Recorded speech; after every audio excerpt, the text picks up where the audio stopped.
Hi all, ఎలా ఉన్నారు అందరూ? Welcome to Shah stories. చాలా డేస్కి నేను ఇంటికి వెళ్తున్నాను అనమాట, అందుకే హ్యాపీ హ్యాపీ ఫేస్.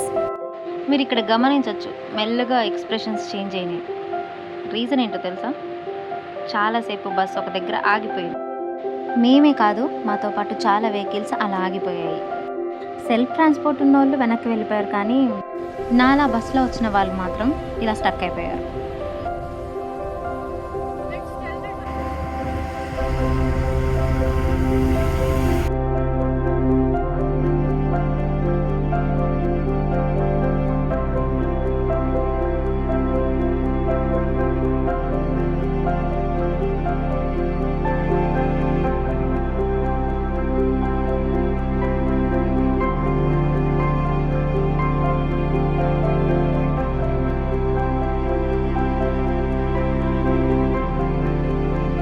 ఇంకో ట్విస్ట్ ఉందని తెలియక నేను చాలా రిలాక్స్ అయిపోయాను అనమాట.